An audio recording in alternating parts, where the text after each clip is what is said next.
हा सावंतवाडीच्या जनतेचा विजय आहे. आदरणीय शिंदेसाहेब, आदरणीय फडणवीस साहेब, दादा यांनी घेतलेल्या मेहनतीचं हे फलित आहे आणि मोदी साहेबांच्या विचाराचा हा विजय आहे. अमित शहाजींनी जो कष्ट घेतले त्याचा विजय आहे आणि बाळासाहेबांच्या विचाराचा हा विजय आहे. कारण आम्ही बाळासाहेबांच्या विचारासाठी महाराष्ट्रामध्ये उभे राहिलो आणि शेवटी जनतेने दाखवून दिलं की बाळासाहेबांचे विचार हे बाळासाहेबांचे विचार आहेत आणि ते सोडून कोणी जर सोनिया गांधींना शरण जात असेल तर ते महाराष्ट्राच्या जनतेला मान्य नाही, हे त्यांनी स्पष्टपणे दाखवून दिलं. भाई, कोकणात सावंतवाडी विधानसभा मतदारसंघ प्रतिष्ठेचा बनवला गेलेला होता. आपल्या विरोधात अपक्षसुद्धा बंडखोरी केलेली होती आणि ही जी निवडणूक आहे संपूर्ण महाराष्ट्रामध्ये एक लक्षवेधी ठरली होती. मात्र अपक्ष बाजूला राहिले.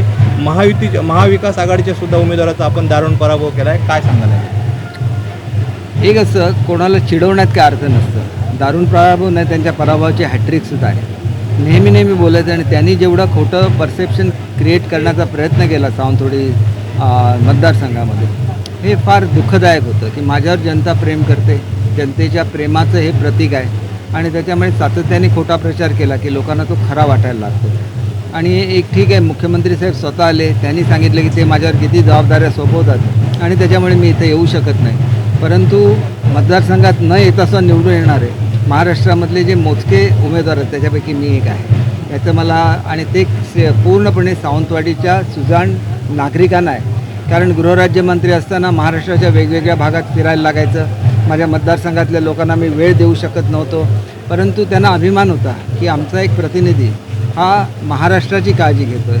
आता सुद्धा तसंच होतं. शिक्षण खातं खूप मोठं होतं, त्याच्यावर मुंबईचं पालकमंत्रीपद होतं आणि त्याच्यामुळे लोक त्याच्यामध्ये आनंद घेतात की आमचा प्रतिनिधी हा एक चांगला प्रतिनिधी आहे, लोकप्रतिनिधी आहे आणि ते माझ्या मागे उभे राहतात. आणि म्हणून हे एकमेव असं उदाहरण आहे सावंतवाडी मतदारसंघ आणि सावंतवाडी संस्थान की जिथं आपला प्रतिनिधी आपण पाठवतो त्यावेळेला तो संपूर्ण राज्याचा होतो आणि त्यांनी राज्याची काळजी घ्यावी अशी भावना जोपासणारे लोक मोजकीच आहेत आणि ती माझ्या मतदारसंघातली लोक आहेत, याचा मला सार्थ अभिमान आहे. आपल्याबरोबर महायुतीचे सर्व द्वार निवडून आले, याचा तुम्ही कसं अनालिसिस करता की उभाटाला कायमचं एक बॅकफुटवर नेलं गेलं, ते तुम्ही कसं बघताय त्याला? मी आत्ताच सांगितलं की हा बाळासाहेबांच्या विचाराचा विजय आहे आणि बाळासाहेबांचे विचार जपण्यामध्ये शिंदेसाहेबांनी जी कामगिरी केली ती लोकांना भावली आणि बाळासाहेब म्हणजे साक्षात हिंदुत्वाचं एक प्रतीक होतं आणि ते त्यांचे विचार जोपासण्याचं काम हे त्या ठिकाणी केलं. माझ्या मतदारसंघापुरतं बोलायचं झालं तर आदरणीय नारायण राणे साहेबांनी खूप मेहनत घेतली.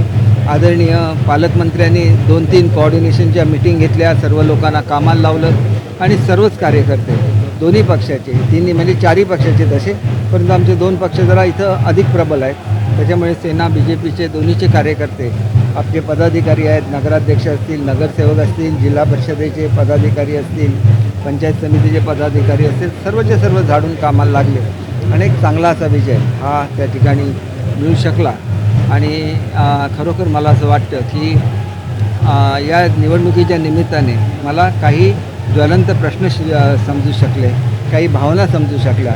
त्या भावनेचा मी आदर करेन आणि त्यांनी जे प्रश्न माझ्याकडे मांडलेले आहेत येत्या 6 महिने वर्षामध्ये ते सगळे पूर्ण केले जातील एवढं मी आपल्याला खात्री देतो. भाई, 2 शिवसेना आणि ठाकरे विरुद्ध राणे अशी ही संपूर्ण लढत झाली. मात्र कोकणात ज्या पद्धतीने आपण आणि राणे साहेबांनी मिळून संपूर्ण महायुतीचा एक जो विजय आहे तो मोठा संपादन केलेला आहे. महाराष्ट्रात कशा पद्धतीने या सगळ्या विजयाकडे पाहिलं जाईल? बघा, राणे साहेबांचं आणि माझं हे दोघांचे मानणारी लोक आहेत माझे आणि त्याच्यामुळे ज्यावेळेला आम्ही दोघं एकत्र येतो त्यावेळेला निश्चितपणे एक चांगलं वातावरण होतं जे जिल्ह्याच्या हिताचं आहे की जिल्ह्यातल्या नेत्यांनी एकत्र राहिलं पाहिजे, जिल्ह्यासाठी काम केलं पाहिजे आणि जिल्ह्याचा विकास केला पाहिजे.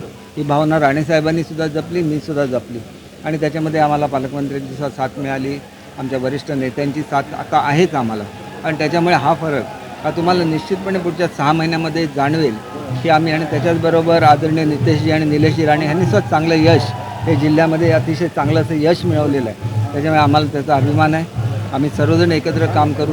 आता खासदारसुद्धा आपले आहेत, आमदारसुद्धा आपले आहेत आणि येणारं काळ हा सिंधुदुर्गच्या विकासाचा आहे. हा विजय कुणाला हा विजय मी माझ्या मतदारसंघातील जनतेला आणि कोकणी जनतेला अर्पण करेन की कोकणी जनताच वेगळी असते.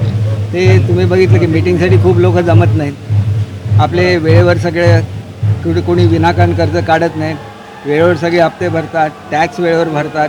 एक वेगळाच मनुष्य असा कोकणचा नागरिक आहे. पण मतदान करताना मात्र योग्य ठिकाणी मतदान करतात आणि त्यांनी आपलं वैशिष्ट्य जपलेलं आहे. आणि म्हणून कधी काही न मागणाऱ्या कोकणी माणसाला न मागता आता न्याय मिळाला पाहिजे हे मला निश्चितपणे वाटतं. शिवसेनेला ज्या पद्धतीत यश मिळालं, महाराष्ट्राला वाटत होतं की एकनाथ शिंदे मुख्यमंत्र्यांना एवढं मोठं यश मिळेल की नाही चक्क होईल. त्या यशाकडे तुम्ही प्रवक्ते म्हणून कसं बघा, मी स्वतः शिंदे साहेबांना दिवस रात्र काम करताना बघितलेलं आहे. अगदी सकाळच्या वेळेला त्यांना सलाईन चढवलं तरी पण ते 3-4 वाजेपर्यंत काम करायचे. एवढं मेहनत केल्याशिवाय आणि पहिल्यांदा असं झालं की सर्वसामान्य महाराष्ट्रातील नागरिकांना वर्षाची दारं खुली झाली. गरिबातला गरीब मनुष्य हा वर्षावर जायला लागला आणि हे वैशिष्ट्य आहे. गरिबांसाठी योजना करत असताना शिंदेसाहेब कुठेही मागे राहिले नाही. फडणवीस साहेब आणि शिंदेसाहेब ही एक आगळीवेगळी जोडी आहे. दोघांमध्ये परफेक्ट अंडरस्टँडिंग आहेत आणि आता दादासुद्धा येऊन त्याला सामील मिळालेले आहेत आणि त्याच्यामुळे हे तिघंजण मिळून महाराष्ट्राला नव्या उंचीवर नेतील याची मला खात्री आहे. आमचे दिवसभरातले सर्व अपडेट्स, ताज्या घडामोडी आणि थेट लाईव्ह पाहण्यासाठी सबस्क्राईब करा, लाईक करा कोकणचं नंबर 1 महा चॅनल कोकण 7 लाईव्हचं YouTube चॅनल.